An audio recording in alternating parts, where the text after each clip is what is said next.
Hello, everyone. I'm Amanda Schneider, founder and president at ThinkLab. Hi, everyone. I'm Meredith Campbell. I'm part of the research and content development team at ThinkLab. And we're thrilled today to be presenting you our 10 bold predictions. Now, this is an annual thing that ThinkLab tackles every year to help you get focused on your business and where you might be needing to innovate or thinking bigger for the new year. Now, I don't know about you, but I would definitely suggest that the last 18 months has been quite tumultuous. And I want to liken this to your voyage on a boat. I don't know about you, but when I'm on a boat, I tend to get seasick. And it's easy to get rocked by all the waves kind of coming at you. But if you can focus on the horizon, that's the key to kind of avoiding that seasick feeling. So the goal of this today is to help you focus on the horizon, the near-term future, and based on all of our insights and evidence, where we see ourselves headed. So let's dive in. Now, just to give some credibility for anyone who's new to ThinkLab, ThinkLab is the research division of SANDOW. So our job is to research A&D and the ecosystem that surrounds by leveraging our sister companies' reach, all of these incredible media brands that you see on your screen, to really discover what's most important, especially to our product manufacturer partners. So you'll kind of see that flavor come in, but whether you're A&D, commercial real estate, a distributor, or an end user, I think you'll find nuggets in what we're going to present today. So how do we actually arrive at these predictions? How do we come up with this stuff?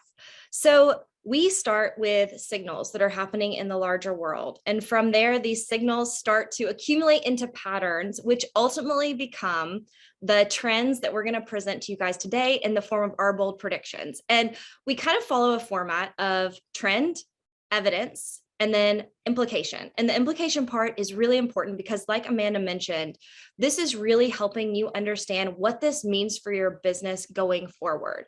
And we like to think about these as really being on the horizon, to use Amanda's metaphor, of the near-term future. So we're really looking at the next 1 to 3 years approximately as we're talking about these predictions, so that it's really implications that are happening in the immediate future. Some are already slightly underway. All right. Now, if you joined us last year, these were our 10 bold predictions from 2021. And we're not going to recap all of them, but we are going to put into chat an article that our colleague Erica Weinberg just wrote about which of these have come true. So we understand you're not going to be able to read all of these, but we invite you to click on that link in the chat so you can kind of see what came true from last year's predictions. But without further ado, let's dive into this year's predictions. All right, our 10 bold predictions. Number 1, pent up pressure. Now, this one should surprise no one that supply chain issues have been affecting our industry in a major way. You can see that the current cocktails of challenges, from labor shortages to supply chain issues, we believe will constrain demand. And while that's kind of a negative, we also believe, because everyone is facing this pressure universally, it really creates a unique opportunity to stand out. So Meredith's going to take you through some of the evidence of this trend, and I'll come back around with the implications. Great. So Oxford Economics called 2021 one of the most rapid recoveries in modern history. A McKinsey podcast that we listened to recently said that availability is the new innovation. And we love this quote that kind of we're in the middle of the roaring 20s, but there is this cocktail of challenges that are looming. So this kind of graph from our Business of Furniture friends shows the industry index. And while you don't need to look at every single number here, I think you can see pretty quickly that drop off in spring of 2020, but then how quickly that climb out happened in this graph. So that pent up demand, coupled with some of the challenges that you all are probably feeling in each of your collective worlds. Raw materials, we had these conversations with some of our manufacturing partners to really understand in one of our Clubhouse sessions what's going on. We'll link an article if you'd like to dive into this a little bit deeper, especially as it relates to the interiors industry, because we're reading about this and feeling it even outside of our interiors industry, right? But one of the examples that was given with raw materials, for instance, let's say you have everything you need to create this product and you're ready to ship it out, and you're missing the label adhesive, right? From a logistics standpoint, containers coming from Asia are up to 4 times the cost that they normally would be. Trucking logistics in the freight arena are about 15% over what they normally would be. And then add in the labor shortage, which the Workforce Institute says 2 out of 3 manufacturers cite that they're struggling with this skilled labor. So the manufacturers who are responding to this, these are just a few of the things that we're hearing coming out of these challenges. SWAT teams who are looking at this daily and hourly in some cases as things are changing, implementing some new ways of stocking, but also kind of implementing ways of the past. Instead of this just-in-time way of stocking, maybe keeping some things in-house that they normally wouldn't have. Also looking at suppliers that are closer to home, and ultimately some of the price increases that we've all felt.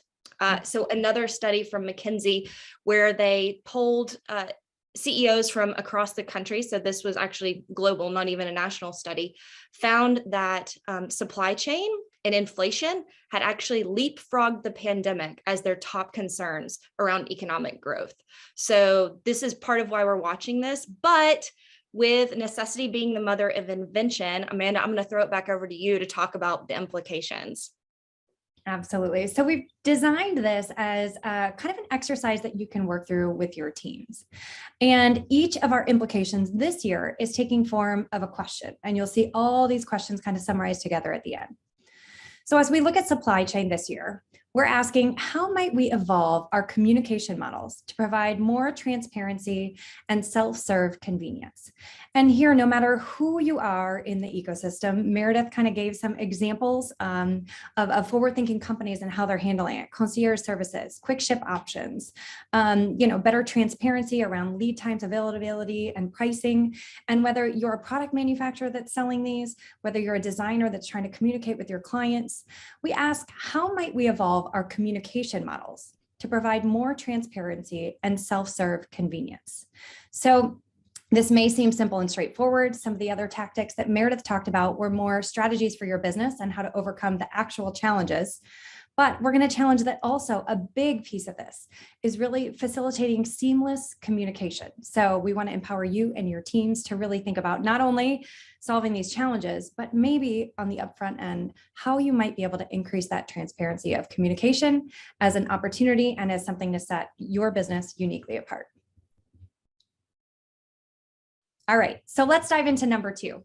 Number 2 is one of our favorite phrases, shift happens. Yes, there's an F in there. And this is really some of the shifts that we're seeing. Now, every year, ThinkLab does something called the Hot Market Growth Report. It's a key cornerstone to our ThinkLab Insider, our subscription program, where we give our best data first to all of our research partners. And one of the things that we're looking at is implications of the last 18 months and the effect of the pandemic. And as we look at those emerging geographies, we're seeing emerging microeconomies, basically depending on how the virus has hit specific areas, how the virus has hit specific industries in specific areas, and how specific those economic sanctions have been, or lockdowns have been, or kind of how much people are hiding out in specific regions, really has a different effect on kind of the cultures that are happening in those areas. So we believe that these emerging microeconomies are going to cause uneven and sometimes unexpected regional growth. So as we look at what's changed since 2020, a couple of interesting things. This is designer employment in each of these cities. You can see the A is for architecture, D is for designer employment. So a couple of things that we watched shift over the last couple of years is Dallas overtook Chicago, and Houston, for the first time, entered the list, which you can see there with a 26% increase of employment.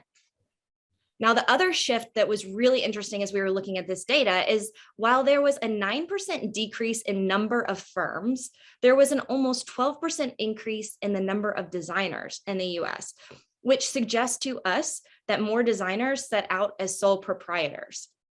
The other thing that's really interesting as we start to look at the giants of design data, interior design giants of design, with interior design being a sister company to us, and we collect all of the data for that, which is kind of like the Fortune 500 for the interior design industry.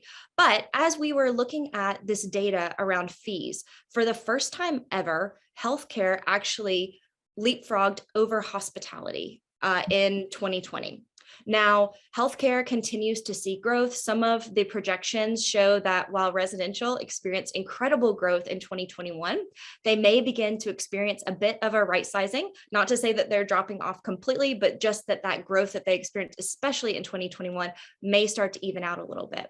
And while hospitality and corporate are certainly recovering as sectors, those will be a little bit slower to recover based on some of the early indicators. Now, we're really excited because the 2022 Giants of Design will be launched around the time that we start to look into 2021, 2022 in the beginning of that year.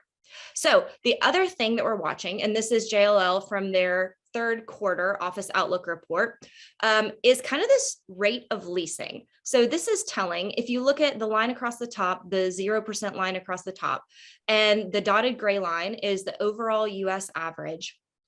And kind of going back to these pre-pandemic levels, these growth markets, which are Atlanta, Austin, Charlotte, Dallas, Denver, some of those are starting to creep back to that level much quicker than some of the gateway markets, like your San Francisco or your New York. So just some interesting shifts that are happening both within the sectors with designer employment and then certainly with leasing. So as we kind of bring this trend to a close, we want to ask you, how might we need to rethink our concepts of regions to align with this uneven growth, recovery, and really what we're seeing as the future of hybrid work? Now, we know, as Meredith showed, as we look at what's happening and how these microeconomies are affecting the design industry, that it's really shifting how these firms work. I'll tell you from a lot of our discussions, that's where we are hearing from a lot of firms that they're struggling to really realign their strategy. So typically in our industry, especially when we look at the manufacturer side, we think of regions as geographies. But I would challenge two fronts. When we rethink regions, how do we think about geographies as expanded? As many of these design teams are forming groups across different regions. And I would also suggest, how do we leverage these regional insights to aggregate them and share back with our clients how these different regions are recovering differently, maybe what's selling in specific regions. So again, aligning those regions with uneven growth, recovery, and hybrid work. So let's move to our next trend, which is very related. We're calling it the hybrid butterfly effect. And those words were chosen very, very specifically because we believe hybrid is here to stay. And that's not a new conversation. You're all probably getting sick of hearing those conversations, but we believe that this hybrid shift is going to cause really profound shifts in how we think of space, how we think of locations, or maybe what locations we're choosing per our second trend. Really mindset and even expertise that's needed. So Meredith's going to dive in a little bit more with our evidence of this trend. Yeah, so ThinkLab has been gathering this data since 2020, and we've been asking designers about their own policies. And it's been remarkably consistent throughout the 4 different times now that we've asked the question. And approximately 75% anticipate they will be somewhere on the remote spectrum. And that, again, has been consistent every time that we've asked throughout. So like Amanda mentioned, we believe that hybrid is here to stay. Another question that we polled designers, both within A&D firms, dealer designers, and commercial real estate designers, is we asked them if they're living outside of a commutable distance to the office, meaning they can't just come into work one day. It would be a trip or a plane ride. And 86% of designers in commercial real estate, almost half of dealer designers, and about a quarter of those at A&D firms were when we last asked the question, which was late summer of 2021. Now, how much of this will shift and change as more of these hybrid policies are put into place? We're tracking that, but it's worth noting. And while the word hybrid may make you think immediately just of policies in the workplace, what we've seen as we've been having conversations with the giants of design, the interior design giants of design at multiple roundtables throughout the year, is this extends beyond just the workplace, obviously, with hospitality and retail both having some really notable shifts in the way that spaces are being planned, both from guest rooms, like this quote here, but even in some of the conference spaces, adding in Zoom rooms, retail, we're seeing some trends that they anticipate that more and more kind of brick and mortar retailers will be moving closer to home to where some of the hybrid workers may be kind of inhabiting most of their day versus driving into a city center. So some interesting shifts there. Great. So as we bring this down to an implication, our question is, how might we need to evolve our traditional approach in order to respond to our clients' approach to hybrid work? And here's where I'll challenge you to really think about new strategies and new layers of social norms. If you listen to last season, Design Nerds Anonymous, our podcast, one of our interviewees was talking about an awkward meeting that she set up, not realizing that her client had relocated to Nashville from LA and was no longer in her physical regional realm. And so while she had assumed that they would meet up in person, obviously that was not possible. So I think also as we think about especially our selling approach, and again, this applies whether you're commercial real estate, maybe a broker, whether you're A&D and doing business development on behalf of your firm, or whether you're a product manufacturer targeting these designers. As we look at our new hybrid approach and how to thrive in this increasingly hybrid era, especially as we're not sure where everything is going to shake out, how do you gather data prior to that in-person interaction? How do you expand your reach of that in-person interaction through hybrid equity? And we're hearing even some firms say that if you can't make a presentation hybrid equitable, it's not welcome at our firm. And then how do you extend the life of that really impactful in-person interaction beyond, and really kind of maybe it's a memorable video, or maybe it's a follow-up that only highlights the things that that client was interested in after going to a showroom tour. So again, as we think about succeeding in the hybrid era, how do we lead up to that event, gather data to make that more impactful, extend through hybrid equity, and then prolong the life of that event? So that's our challenge to your team. So let's move on to the next one. Number 4, also related, you'll see many of these are tied together. The pendulum swings. Now, this is, again, as we look at the tumultuous change, think about those waves that we have really been hit by over the last 18 months. We believe that some of these extreme developments triggered by the pandemic will begin to stabilize, and we'll start to see what changes stick. And I think this is a really good one to remember, because all of us that get excited about change are talking about hybrid work, we're talking about remote work, we're talking about systematized design, we're talking about a lot of these topics that are exciting if change excites you, but maybe terrifying if you like 2019 and you're hoping that this switch flips to go back to the way things were. So the good news is, regardless of which side of that spectrum you're on, the answer is likely to be somewhere in the middle. And we hope that that's good news for everyone listening. So Meredith, take us through this one. Yeah. So this one's kind of interesting. So if you think about pre-pandemic, way back when, it was really about relationships as currency. Things were done in person. In fact, our data suggests about 80% of a rep's time, a manufacturer's rep's time, was in person. And then you swung over to this 100% virtual environment, or kind of where we're living now. And about 10% of that rep's time would be in person, that face time. And all of a sudden, information became currency. And what that means is that thought leadership was your lead-in, right? That's how you got in front of someone.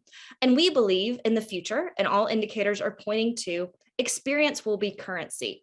And we believe that maybe about 50% of the time will be in person versus virtual. So who knows what that will actually amount to, but that's kind of what our team is anticipating based on the conversations we're having. Now, hear me clearly, relationships still matter. That's not to say that they don't, but this kind of swinging back towards the center of experience as currency and what those relationships mean and what that shift means, we're going to talk about in another one of our bold predictions. So another really interesting pendulum swing that we saw, again, from JLL's Q3 2021 Office Outlook report, is that for the first time since the onset of the pandemic, leases of greater than 10 years encompassed more than 43% of deals. So if you look at how Q3 of 2020 versus Q3 of 2021, they sort of flip-flopped of the deals of less than 3-year lease terms. However, at the same time, it's expected that the number of co-working locations will double by 2022. And in fact, the largest occupier of office space, the federal government, signed a contract in 2021 with 5 co-working spaces to create flexible arrangements. So some really interesting things happening here. The other kind of pendulum swing, and we'll just call it a broader palette, is this bespoke or traditional design versus systematized, and not versus, but really more of the spectrum of services. With the rise of JLL and their Experience Spaces program, and also CBRE with their Office Ready program, we sat down with the JLL Experience Spaces team on Clubhouse to really understand how the systemized approach to design is changing their process. And they estimate that they're able to take what would be a 6-month design process and shrink it down to 6 weeks. And part of how they're able to do that is by about 80% of what a client's kind of choices would be are sort of baked in, with about 20% of that to be more customized to them, kind of within a menu of options. And CBRE Office Ready is similar in that they're giving kind of this 4 palette of options for clients. So certainly watching this bespoke to systemized spectrum that we're seeing here. Even within the furniture specification process, that this more bespoke, working directly with a dealer designer, very kind of customized approach.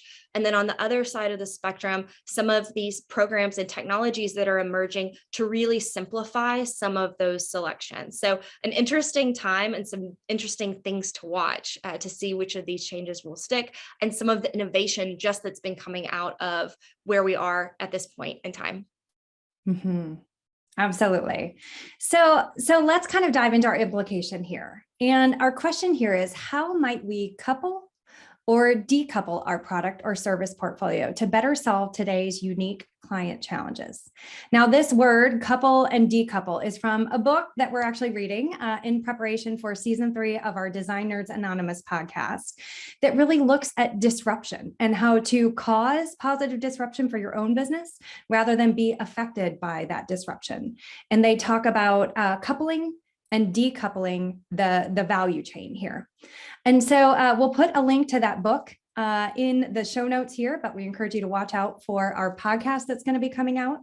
And what it's really looking at as we look at kind of some of the disruptions and kind of the pendulums swinging in our industry is, where are the options for ready-made off-the-shelf options?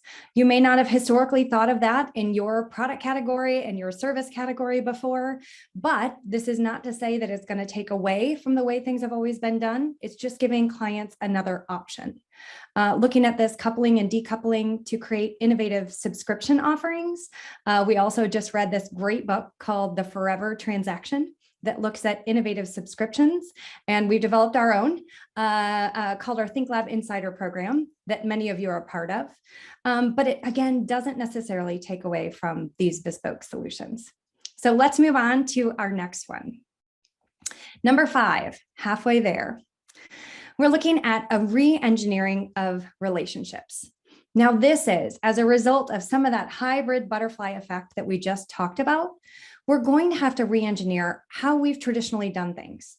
Now, I would argue that our industry tends to be very analog. Not that that's a bad thing. We love our relationships. We love human-to-human connections. And all of us still believe that that will be at the core, even when I was talking about those digital interactions leading up to extending and extending beyond. We really want to focus that human to human, that face to face is and always will be, in my opinion, the most effective way to connect. However, as these winds of change come in this digital era, and as our industry is forced to respond to some of this hybrid work and changes in our society and culture, we believe that the balance between our human, digital, and physical investments and where we spend our time will be upended, to use a dramatic term, but really it's going to shift and change. So Meredith, tell us a little bit more about this one. Absolutely. So when we ask designers, when you're searching for a product, where do you begin your search? 95% of them said online versus 5% with a rep. Now, Amanda and I both have backgrounds in A&D sales. So we are by no means saying that the rep is not important in this scenario, quite the opposite. However, in the old way, you think about marketing and sales being almost like a relay race. Marketing creates the content, hands it over, hands the baton to sales, who runs with it, and is more of kind of the physical component versus digital. But in this new world, we believe phygital, which is where digital and physical converge, that marketing and sales will be more like synchronized swimmers throughout the process. And with that, In our hackathon, we've now done 4 of these. We're in the middle of our 4th hackathon for 2022. And one of our key takeaways from 2021 was this re-engineering of relationships and really understanding the desired blend between the human, physical, and digital. So if you look at the triangle on the left, the way that it used to be, you as a rep were sort of the filter for everything. If it was a lead time, if it was a price, if it was a brochure, if it was, a sample that they needed. And then maybe you were supported by physical, which might be a showroom. And then the teeny tiny little triangle at the bottom was digital. We have a website, we have images on our website. But if you look at the way that this shift is happening today, is that you as the rep are kind of the tip of the pyramid now. And the things that you do well, and we hear from designers all the time, my rep is my lifeboat. I couldn't do what I do without them. They help me in a pinch. They save me from myself. But you're supported underneath by still the physical, albeit maybe smaller in some cases or more impactful as it might be. But then you have this larger digital component supporting you underneath. So if a designer needs to find a lead time at midnight because that's when they're working, they can jump online and find that instead of having to wait for a response from someone. Or if I need a sample or whatever else, that I can sort of self-serve on some things, but have that human in the places where it really, really matters and where it's really impactful. So that's the really fun challenge that we're unpacking with this cross-functional team right now. If you're not familiar with a hackathon, it's very common in the tech world, but we've really turned it into our space, into our industry, these cross-functional research projects where we get to really dive into these challenges. So look for more from us on that, more to come. But this is a really exciting time. If you're a rep, do not be scared or anxious about these pyramids. It should really be about supporting you and helping your clients have this better experience through this re-engineering. Good. So as we look to our implications, our question is, how might we create and implement digital tools that allow us to make the most of our human capital? Now, I talked about physical space and face-to-face, and we don't think that's going away. Meredith previously shared some stats saying the average rep has gone from 80% of their time in person to 10%. But if you hear one thing from us here, it's all about that face-to-face interaction. It's all about that human rep. So digital will not replace that human rep. Digital will augment that human rep to really allow them to do what they do best, to use their time most wisely, most effectively, and most impactfully to our clients. So if you'd like help unpacking this one, again, as Meredith mentioned, we've got our current hackathon that's going on, really looking at some of these balances, how to leverage these digital tools to empower our human capital, one of our most valuable assets as brands, as companies. So you'll hear more about some of the forward-thinking brands leading that exploration with us as that project unfolds. So let's move on to our next one. Number 6, carbon is king. Now, even if you're not deep in the sustainability realm, I will challenge that the last 18 months has really brought to light sustainability, the need to get a bit more serious about tackling some of these issues. And you've likely heard a lot about carbon. And I'll offer up that our sister company, Metropolis, has tackled their own hackathon looking at carbon neutrality, and they have a toolkit to help you achieve this. So we believe that this increased focus on carbon reduction will really refresh and, we hope, simplify the approach to sustainability. Yes. So coming off of the heels of COP26 Climate Summit, there were some interesting things that we're really watching. So if you look at 450 of the world's largest financial institutions, which oversee about 30% of all assets in the world, committed to align their portfolios to net zero by 2050. So climate risk has become financial risk. So this is part of why we are so interested in this trickle-down effect that's kind of happening all around us outside of our industry, but we believe will make its way even more into our industry. In fact, even just from 2019 to 2020, there was a 208% increase in companies committing to net zero. Another study showed that at least 1/5 of the world's 2,000 largest public companies have committed to meet net zero targets as of just the spring of 2021. And within our industry, like Amanda mentioned, Metropolis is doing a lot in this space. Our own ThinkLab data suggests that architects and designers have about 26%, 26 times that is, the specification power that the average American has buying power. And that number can be as large as 111 times when you get into those interior design giants of design. So that should really be empowering for architects and designers. Metropolis has an insight that shares that the interior design industry will have influence over an estimated 1/10 of the world's carbon emissions by 2050. So if you think about how often interior spaces are being renovated, it's much more often than the entire building itself. So if some of these lease terms are as short as 3 to 5 years, every 3 to 5 years, those spaces are being churned. It has been difficult to have kind of this universal measure, but technology and transparency, we believe, is going to continue to increase.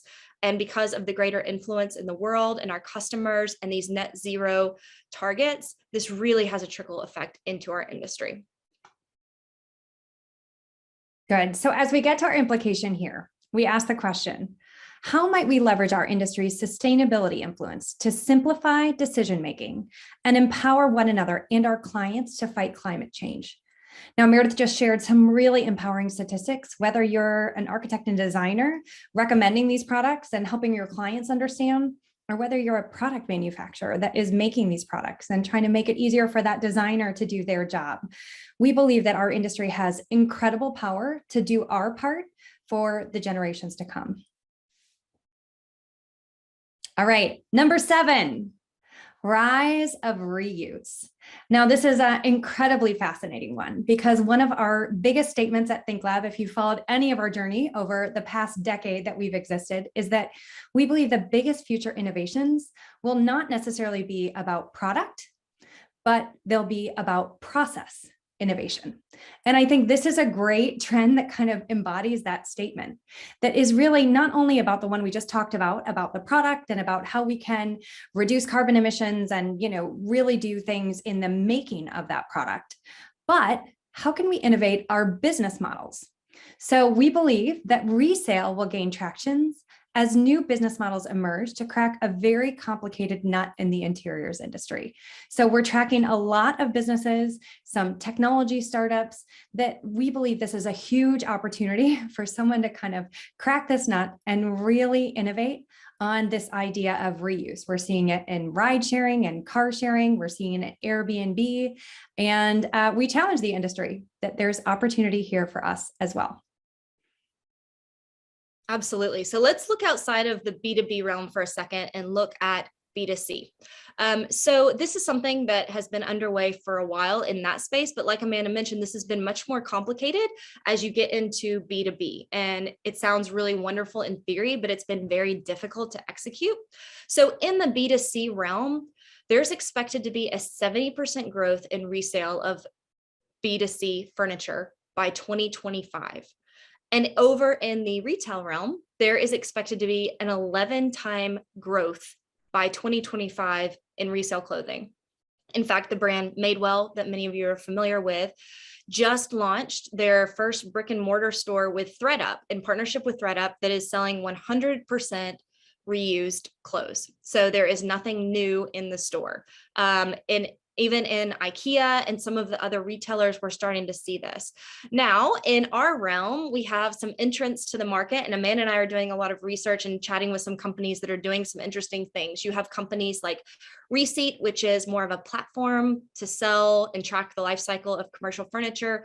Heirloom, who's really starting with pieces that are meant to be refinished, recovered, and creating this kind of centralized database for designers to source from. Each piece has a QR code, so you can hear the story, like Heirloom, like an heirloom piece of furniture. And then in the residential side, First Dibs and Cherish are probably two of the larger companies that you may be familiar with. So we believe there's going to be a continued increase in this because there is so much desire from the designers that we've talked to throughout the course of this year to really find a better way, which kind of ties back into our last one of carbon as king. So they kind of go hand in hand.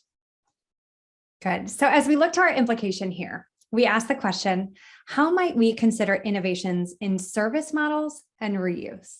So this really pushes you to ask the question, not only about product innovation, like our previous trend, but really in that process innovation as well. So let's move on to our next trend. Number 8, the softer side of space.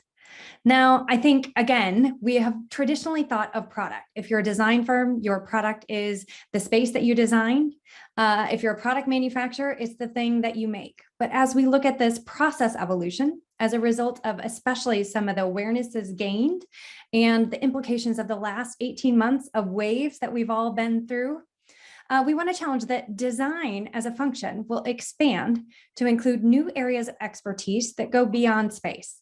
And we're already hearing a lot about this in a lot of our focus groups in terms of the types of expertise that different firms are bringing in to consult on products or on projects. And we're excited to see how this expands as we go into the near-term future. Yeah, so like Amanda mentioned, this has come up so much in all of our focus groups, but this expertise, you think about wellness, well-being, even behavioral science, anthropology, diversity, equity, inclusion, especially neurodiversity, and how we're just seeing this rise of expertise needed from the designer level and strategy. I love this quote from one of our roundtable participants at our corporate roundtable, really that it's no longer just about efficiency. It's about kind of supporting people in a new era of work. So really interesting just to see, again, this new expertise that's really not about the four walls necessarily, but human-centered, which, I guess you could argue that design has always been human-centered, but even more so. And in fact, CEDA, which is the Council for Interior Design Accreditation, they're the accrediting organization for interior design education programs. In their future vision report, they really talk about this gap between design values and the practice itself. And they even anticipate, based on some of their surveys, that 25% of the skills that designers will need are not necessarily, certainly in addition to, but not just the professional and technical skills that you might typically associate, but more of these skills related to end users like social and cultural context, engagement, productivity, and really a deep understanding of those behaviors of the occupant in the space. So even starting from the design student level, more and more of that shift to this balanced approach beyond the physical space.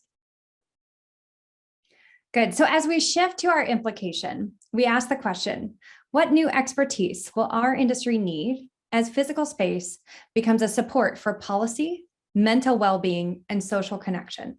Now, that might be a bold question, and to our pendulum swings, perhaps the pendulum will eventually swing back the other way, but we really want to kind of throw down a gauntlet to our industry to be open-minded, to really think about who else we might include as we think about not only space, but the softer side of space, how functionally it will need to evolve. And I think this creates opportunity for all of us. All right, number 9. The new looks.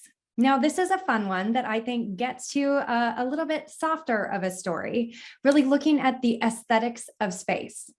Now, I wrote an article, I think around NeoCon 2017 that I called The Year the Skirt Died. If you remember, that was around when everyone was creating these active design chairs and things that you straddle. And guys, if you've never tried to do that in a skirt, I don't recommend it. But we really have seen this casualization of the office for a while. But as many of us have spent the last 18 months in matching sweatsuits, slippers, and pajama pants with business from the waist up, we believe that that is going to infiltrate in space, especially as space has to attract people like flies to honey, not require them to come back there, really give them a reason and a cause. We believe that there will be a new sensibility to space design, more casual, more authentic. And this was a huge trend discussed by our trend spotters. So if you didn't follow that program, it's something that we did for the first time around NeoCon this year, but we're actually going to be continuing it into the new year, where we had a team of 12 designers from major firms, most of them from the giants of design, where they traveled that show and really brought the show to you virtually, whether you were there or not, for those on site. It really gave them kind of those hallway conversations that happened on a stage so they could prioritize where to go the next day. Or for those that couldn't make it to the show, it really gave them those hallway conversations so they could really reach out to maybe their reps or understand what they might want to see there. And Meredith's going to talk us through some of the evidence of this trend, much of which came from those trend spotters. So any of our trend spotters listening, thanks so much for your input because we really love this one. Yeah, absolutely. So this was one of our favorites, like Amanda mentioned. And if you think about even this rise in athleisure wear and a more casual aesthetic in our personal lives, fashion wise, but this was really cool to see this casualization and comfort, this authenticity of materials. Let me see its real color, don't dye it. Let me see the grain of the wood, don't stain it or have a really transparent stain. How does this actually connect? Screws, not glue, is one that we've heard in terms of how you could take something apart, put it back together when we talk about reuse, especially. So we saw that as well, of course, but just this authenticity that we thought was kind of an interesting thing starting to bubble up at NeoCon this year. And even in the education sector, this was a quote from one of our roundtables, that some of this move away from the country club vibe to something that feels a little bit more inclusive, even a little bit more casual, right? In its feel, even going into entryways and what that experience is when someone enters the space in a more authentic way to express the brand that they're walking into was something that we were all just really interested in, that our trend spotters brought up coming out of this particular NeoCon. And we think this is going to continue moving forward, that this is a big shift that's only just beginning. Good. So our challenge here is, how might we rethink luxury to be inclusive, welcoming, and while still sought after, maybe become less about status and more about meaningfulness? If you read a lot about Gen Z and what they're going to value, it's really kind of a fascinating shift that we believe we should start looking at now and will benefit us all in the long run. So let's move on to our 10th and final bold prediction. And this is around adopting a beta test mindset. And this is probably our biggest challenge to everyone as we talk about that pendulum swinging. And anyone who tells you they know exactly where it's going to land probably doesn't, because even though we like to think of ourselves as futurists of some form, we don't have a crystal ball. And if the last 18 months has taught us one thing, it's to expect the unexpected and that we live in an era of disruptions. So, what is the beta test mindset? We believe that this beta test mindset is really around a spirit of experimentation with the best will of all in mind, to really test out what might work going forward. Now, to assume that we're going to go back to 2019 and someday a light switch is going to flip and we'll go back to quote unquote normal, would presuppose that 2019 was the pinnacle of civilization and the best we could possibly do, as one of our Design Nerds Anonymous interviewees said. So the beta test mindset is about testing, reset, and repeat, and really trying to figure out this better next normal that we all want to be a part of. I love that.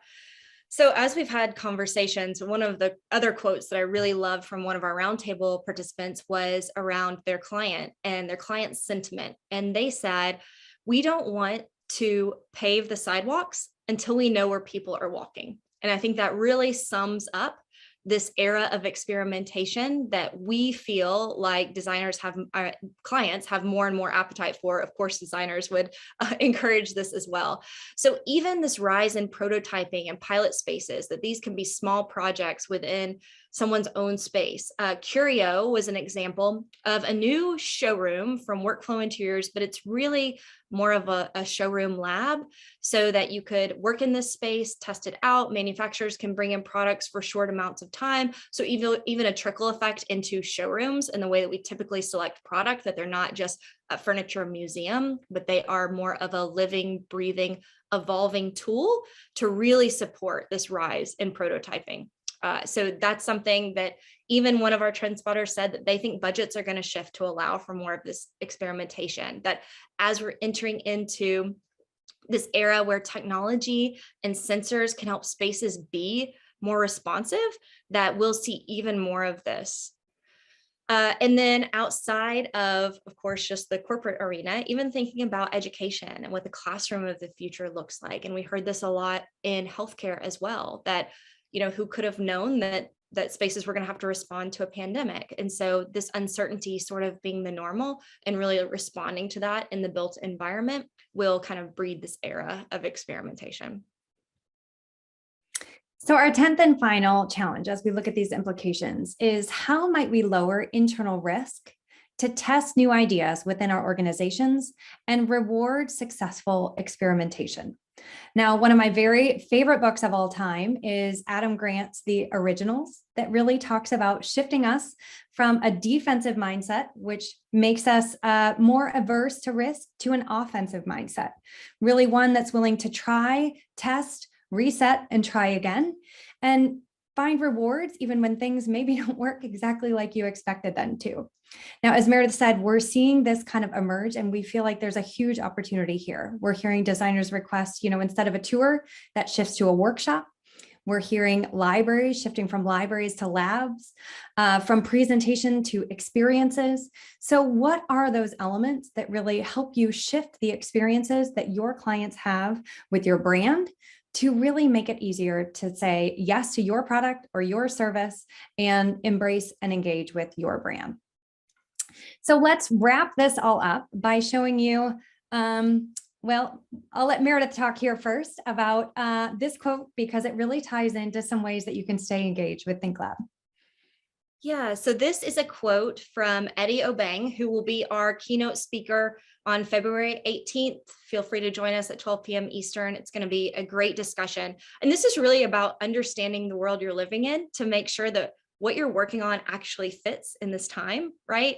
And really understanding what's on the horizon is so crucial for delivering products and services in this time when disruption has really become our new normal. So we're excited for that. So look out for that in February. That's open to everyone.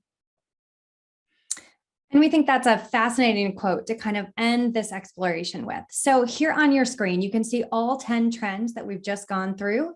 If you're an insider, you will receive an infographic complete with all of those questions and challenges delivered to your team. So you can kind of work through these yourselves and really challenge your teams to apply this to your business. Now, some of these may be things that you're already tackling, concepts you're already exploring, but we would encourage you to really approach this with your own beta test mindset and explore these questions with your teams. So we're going to flip through some of the questions. Take a quick screenshot if you're not an insider, because these do go to our insiders. We hope that this is effective planning for you to kind of challenge your teams.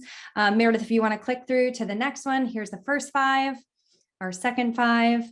And again, our goal is to really empower you, not only giving you great inspiration in this 45 minutes to an hour you're going to spend with us, but also kind of empower you to continue these discussions. This is not a one and done. These are discussions you should continue to have with your team. So if you want more from ThinkLab, if you love these discussions and you really want to kind of dive in, I want to leave you with what's next here and some ways that you could continue to leverage our insights and information to stay involved. First, I want to invite you to join in our Clubhouse Design and Data with ThinkLab, where we meet every Friday morning at 9 a.m. Eastern Standard Time. And this is where we are going to be exploring all 10 of these topics. The first Friday of every month, we will dive in starting in February to one of these topics, one of these 10s with experts from within the industry and beyond to really explore throughout the year how these are taking shapes, where our predictions accurate, what's really happening in these realms. Outside of those first Fridays, we explore other topics that we think matter to the industry, again, with experts from within the industry and beyond. So you do have to join those live, and we hope that you will. Secondly, we want to invite you to listen to our Design Nerds Anonymous podcast. Season 2 launched in 2021. And season 3 will be launching in March of 2022. And we'll really dive into even more of these stories that we're kind of exploring. We're looking at things like the future of the showroom, the future of the A&D firm library, the future of product presentations, taking inspiration from companies like Carvana, A couple of the authors that we've mentioned throughout this presentation will be on that season of the podcast, so you don't want to miss it.